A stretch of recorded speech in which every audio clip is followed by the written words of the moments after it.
Right, we stay with that story then. Joining us on some analysis on this, Khaya Ndwandwe, cultural expert, political analyst Thembisa Fakude, and Congress of Traditional Leaders of South Africa, Zolani Mkiva.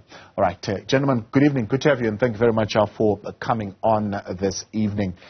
Let's start maybe by what we've been hearing coming out so far from at least the ANC, is that what could have taken place there would have been the blurring of the lines between a traditional event and a government event, which could have led to a political figure who's also playing a role as the Prime Minister of a traditional house having to take liberties in a government event to push a political party line. Your Majesty, good evening. Let's start with you.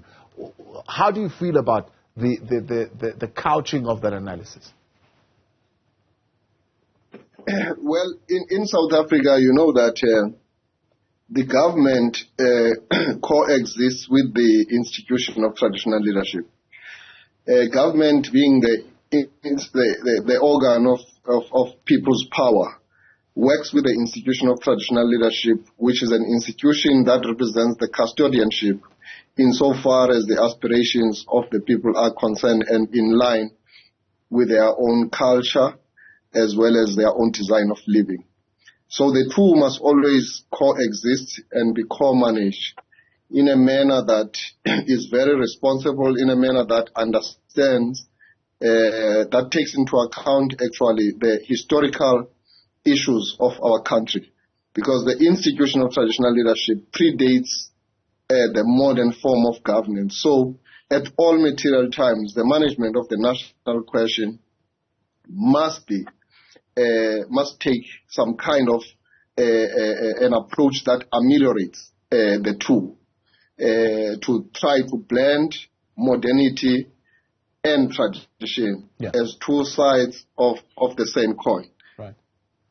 So if it was indeed, government and tradition coinciding, one would say it would not have been a clash. But the clash was because it was traditional, a traditional event coinciding with the government event involving two political parties who were different heads. Well, my understanding, this was a state event and the head of state was there.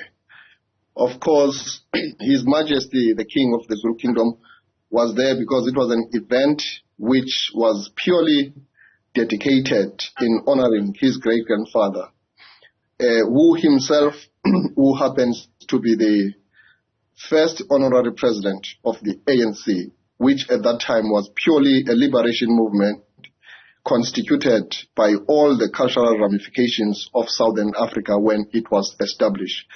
But let me take you to the causality of what I saw there.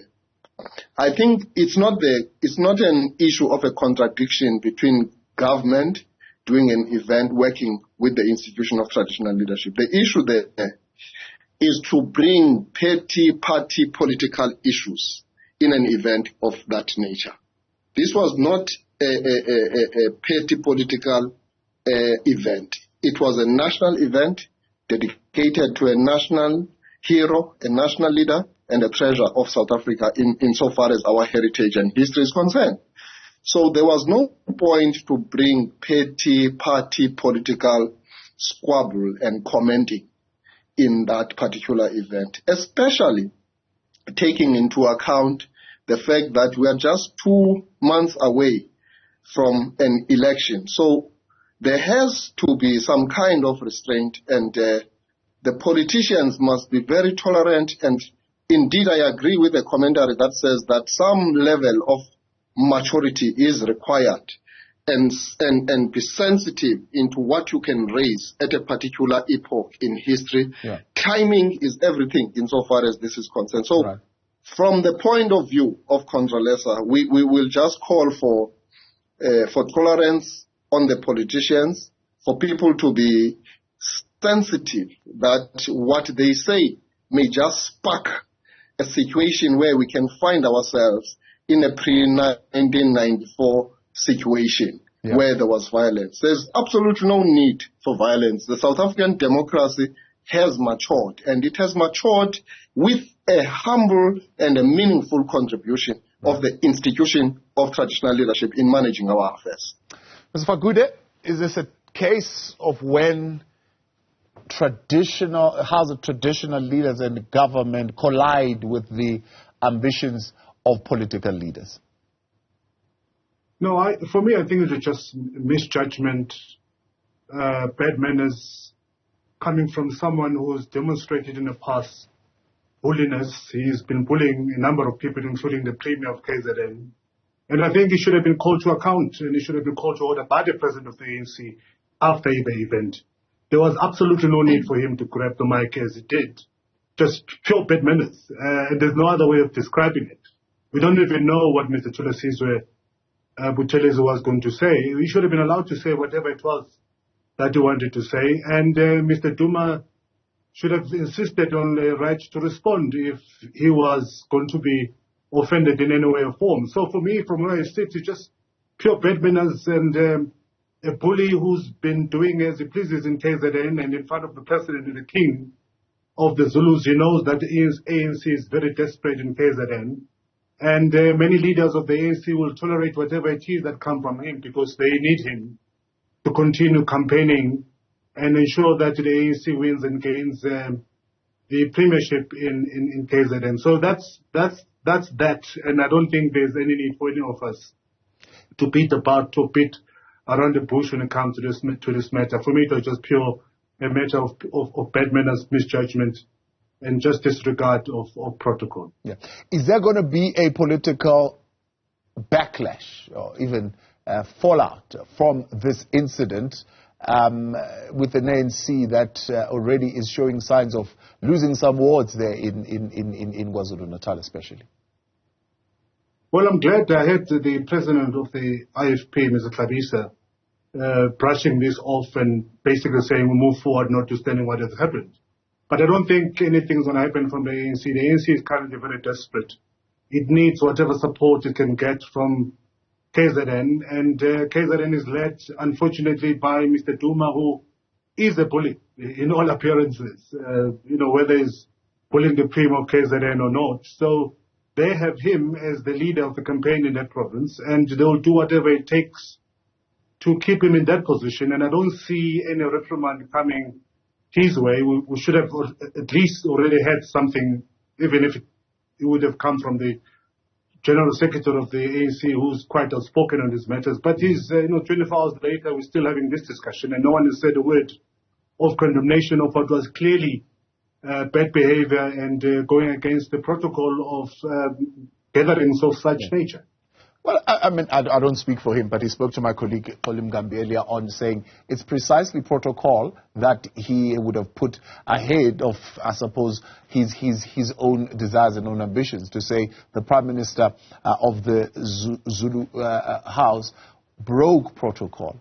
He was speaking out of tone because he was not even in the program, and therefore he had to bring protocol and call things to order. On the question of the bullying that you mentioned, he says people read those actions out of context, and he has explained himself, for example, to the ANC Women's League. He has explained himself even to the Premier, who understands his position in the context of the behavior that he displays. There's too many explanations, isn't it? You would expect that he would have learned from the first instance. And this one, I think he should have behaved or controlled himself instead of him jumping in front of two very, very senior people in this country, the King of the Zulu Kingdom and the President of the country. For a person to go and grab the mic in whatever way you look at it, whatever protocol you apply, that was just bad management and bad judgment, and he should have acted in a different way, at least from where I sit. And I've observed and been in many instances where such disagreements occur, but you don't have a leader standing up and grabbing a mic. People wait for their turn, and if not given a turn, they insist, like Mandela did, if you remember the instance where F. de Klerk decided to go and have his last word, and Mandela called him to order and insisted on going to speak. This should have been the case, instead of him having gone and grabbed the microphone and insisted that Mr. Thulasizwe will sit down and not have his word. Yeah. Ndwandwe, good to have you as well on the line. Thank you very much for coming on. From the traditional Prime Minister's point of view, I suppose, having learned that he would not have been included in the program at all, one could have certainly been a challenge for him, because he certainly felt that he needed to play some kind of role in this event. Would that have been necessary? Yes, thank you very much, Mr. Mzuli, for having me and your guest. So I'll apologize because I'm with the elders. So now I have to speak isiZulu because they are surrounding me. They want to hear what I'm saying. Oh, no. Go for it. Yes. Go for it. Go ahead. Ukuphendula nje lo mbuzo le ngobe echazile umhlonishwa uDuma ekuseni ukuthi uNdunankulu bengekho nasohlelweni. Ukhomba khona ukuthi ubabuDuma ngathi siyamlahlekela isintu. Umcimbi nomcimbi isilo asikwazi ukuyisukumisa. Asisukumiswa noma ubani kodwa sisukumiswa uNdunankulu kaZulu. Kuyadidakela ukuthi bese umhlonishwa uDuma isilo besingekho uNdunankulu kaZulu ubengekho ohlelweni. Umcimbi ofana nalona vele uNdunankulu kuyaziwa makuzoba khona isilo asiyikhulumeli kodwa isilo asiyisukumisi sona sisukunyiswa uNdunankulu kaZulu. Nakhe kufanele sikubheke baba uMdluli inhlaka ezakhe isihlalo ziwu7 indlunkulu uNdunankulu amakhosi zinduna amabutho zinyosi bese kuba zinhlaka ezikhona. Lezi inhlaka lezi uyazazi ubabuDuma ukuthi zonke ezikhona. Lezi inhlaka ngoba zikhona njena uNdunankulu kaZulu iyena ngoma uthatha ihawu leli liphathwa uZulu uzinkokha ngoba uhlanganisa ihawu nesandla okungukuthi uhlanganisa isizwe nonomthebe nesizwe. UNomthebe akakwazi ukumana asukume ngathi lakhe ayikhulumela kodwa umuntu oyena osukumisa uNdunankulu isilo kuba uNdunankulu. Bese siphinde sibheka futhi nokukhuluma kababuDuma.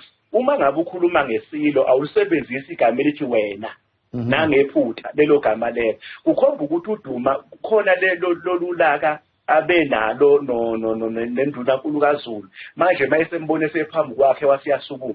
Ngokwenhlonipho awukwazi ukusukuma ukhombe uNdunankulu kaZulu ngoba uyasibuke nje ngeluhlaba aqhamuke ngalo.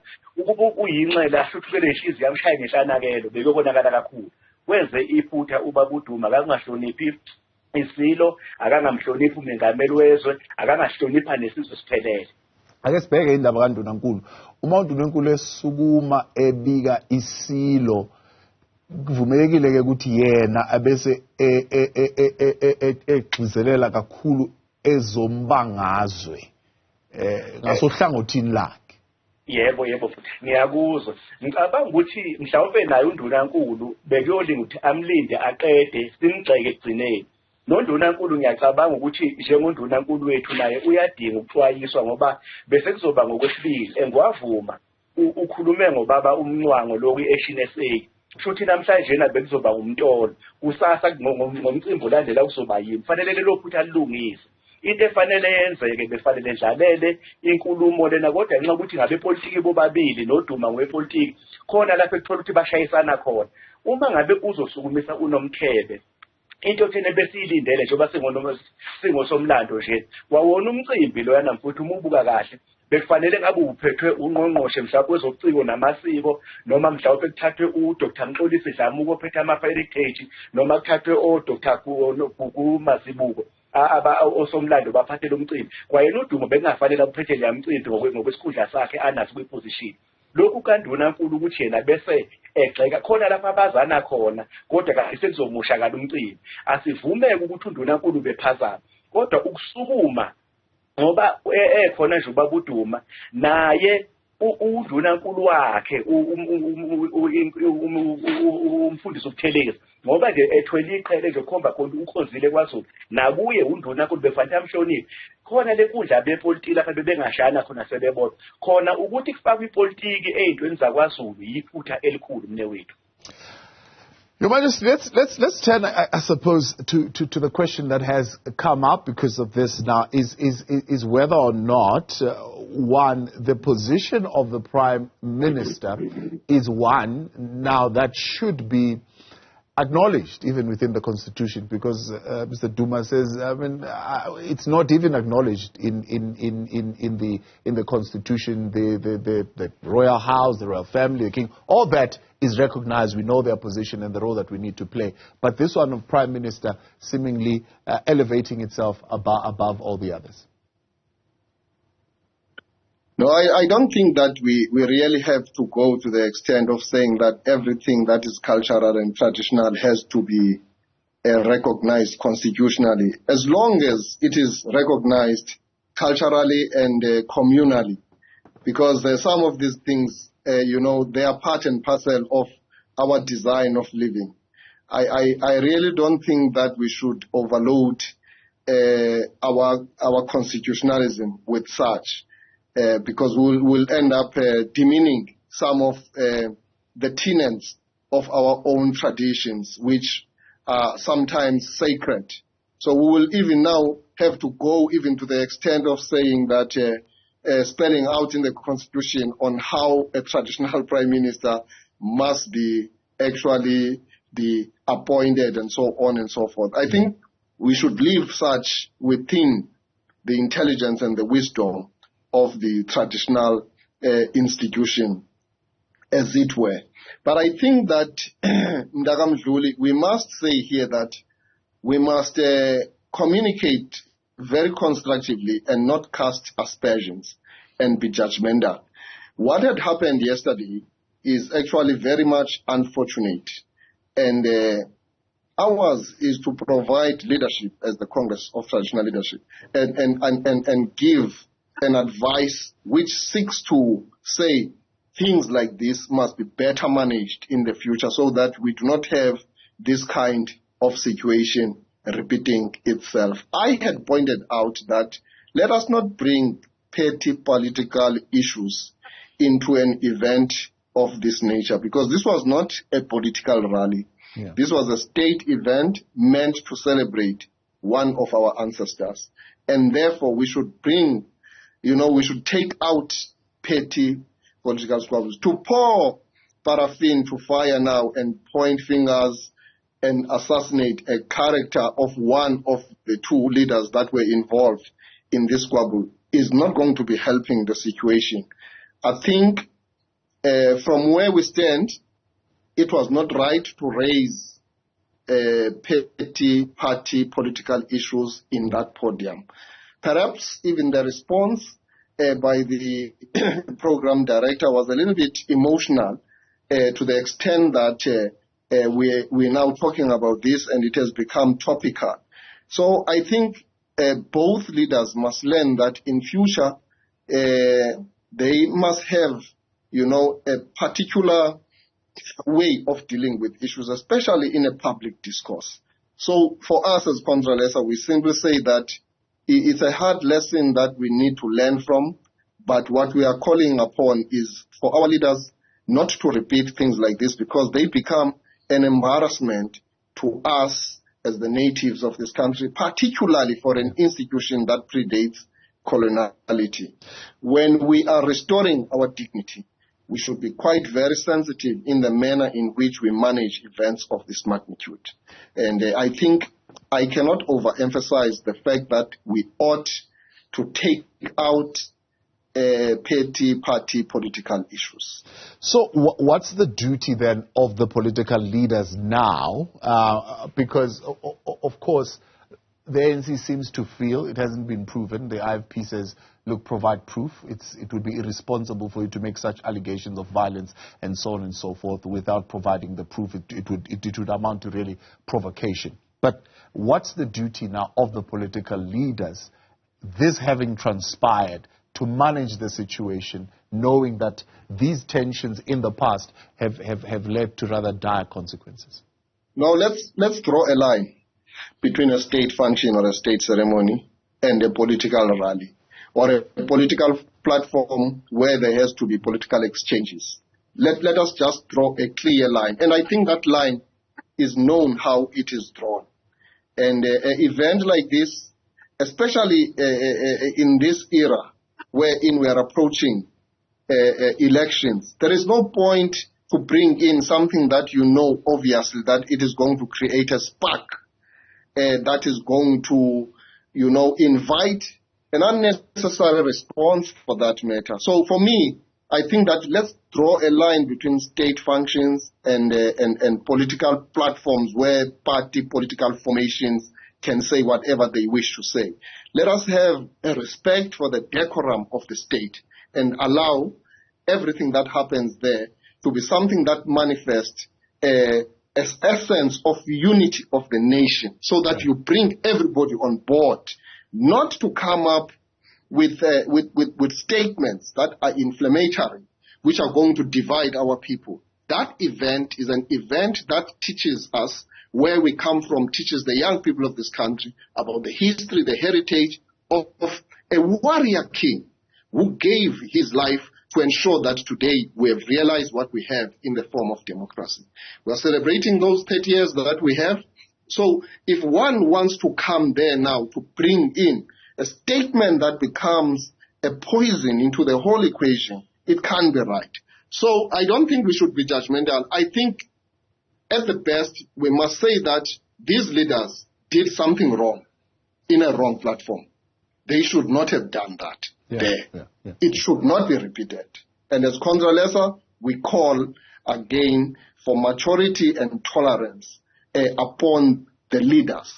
That we understand that sometimes, or in the majority of cases, they hold dual roles. They are leaders of their political formations, but they also find themselves wearing the cap of being state actors. Once they are carrying that cap in a platform of the state, they must then not invoke their party political caps into a state function, because obviously that is now going to be a spoiler in a state ceremony. Mr. Fakude, I suppose the question also that arises is the Prime Minister's ability to remember that that role is a role that should be positioning the king as the king of all, not the king of a particular political organization. And many have said, as he was coming into the space, he might have difficulty navigating that space where his predecessor would have navigated that space quite well. Yeah, I totally agree. I think the fault lies, by and large, with the organizers and the presidency. They should have known that this is they know that this is a national event, and the first one of its nature, by the way, where the king was being sold to the entire nation as the ancestor that fought for liberation. It was not a Zulu king necessarily, but it was a freedom fighter of South Africa who led the struggle against oppression on behalf of all South Africans. And I think we lost an opportunity yesterday of trying to, for the first time, selling that national heroism, which has always resided within the Zulu kingdom or the AmaZulu people. And I think the fact that we are failing, as Mr. Mkiva is saying, to separate what is a government ceremony and what is traditional or cultural ceremony will continue to lead us to these kind of unfortunate situations if we don't insist, at least from the government perspective. They have to insist that national ceremonies or government ceremonies must stay free from all these trappings of cultural protocols, because you won't win. And we are likely, therefore, to fail in the mission of trying to nationalize these tribal heroes, which for over decades have always resided within certain tribes in South Africa. And I've been listening to interviews leading up to the event in KwaCeza over the weekend. All of them basically were saying that King Dinuzulu was a national hero, not necessarily as a Zulu hero. And I think the event, hence the presence of Cyril Ramaphosa, was precisely to try and do that, to sell, for a lack of a better term, the heroism of King Dinuzulu. But what you saw happening yesterday, the clumsiness of both political and cultural fighting in front of everybody else, breaking protocols and behaving in a manner which is not befitting for senior leadership in this country was really unfortunate. And one hopes, of course, that moving forward you'll have a much more involved and hands-on government organizing committees when it comes to these issues to ensure that things move and happen smoothly without, washing our dirty linen in public and embarrassing us. And, more importantly, sending a wrong message to future generations who are supposed to respect all leadership, irrespective of where they come from in this country. Yeah. Baba Ndwandwe, isilo sibheka kanjani ke lento enzeka izolo sehlakala senzeka izolo njengesilo sesizwe sonke samaZulu? Isilo sikwazile ngoba sishilo ukuthi nezingane zami nonke sikwazile ukuthi singathathi ihlangothi lapho ngoba ushilo wathi ngononke ngoba nilapha nje nezingane zami. Kodwa ke noma sikwenzile lokho ngoba isilo akusiyena umuntu okhalisa isizwe sakhe nomuntu okwazi ukuphithisa abantu phambi kwakhe. Sekuyofuna ukuthi umkhandlu wasosuthu uhlale phansi ubize ubabuduma, ubize uNondunankulu uhlabe phansi lento ilungiswe ngoba ibe lihlazo ayenziwa into efana nalena phezu kwesilo. Khona ke isilo ngenhlahla ngikhulele khona ngisho isilo umdlokombane ubukumbona ehleka nje kodwa bese betshena abadala ukuthi akahleki njalo ngoba ehleka uqonda ukhomba ukuthi lento ayibona lento ezakala uyayibona.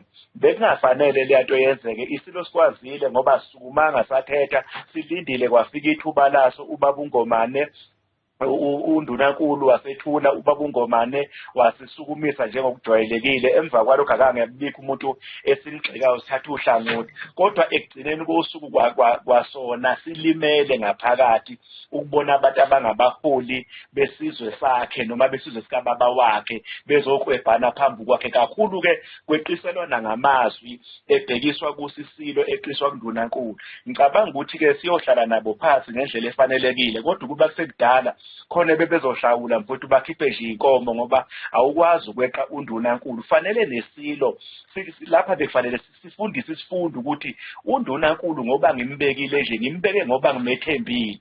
Uma isilo sithi singathambela lento baningi abazoxoxoma phezu kaNdunankulu kaZulu. Kodwa masingaqinisa nje isilo ukuthi engimthola enzinto efana nalena ngicela ngiphathele inhlawulo engaka futhi ezozwela. Lokho kuyokwenza kube nesithuzi ngoba ukubukela phansi uNdunankulu ukhomba khona ukuthi isilo naso usibukela phansi ngoba uqokwe isilo ukuthi abe ngumlomo waso. Uyavumelana naso noma uvumelani nakho kodwa ngoba eseqokiwe uqokiwe ukwazi futhi kusuphambana nawo. Lokho kunomthebo ukhombisile ukuthi imdala akangakhombisa kuthukuthela, akangakhombisa ukuthi khona azokuhlungu ngaye nangamzweli. Wathi nonke ngoba nilapha nje nezingane zami. Kodwa ngicabanga ukuthi umkhandlu wasosuthu okuyiwona owengamele indaba zesilo fuze ngabe khona phezulu kwakho njengamanje ukuze kuyolungiswa lesiyasimo singesiphinde sisenzeke. Uyakhumbula ukuthi mne wethu kuyibuziwa esikhathini sokhetho manje umdlokombane wayeyikhuza ngazo zonke indlela indaba ukuthi kukhwebhane abaholi abadala phambi kwakhe. All right. Hayi Baba Ndwandwe asiyeke lapho ngiyabonga kakhulu. Thank you very much. Khaya Ndwandwe, cultural expert, Zolani Mkiva of Contralesa, as well as Thembisa Fakude, political analyst. Gentlemen, appreciate your time. Thank you very much for joining us. Right.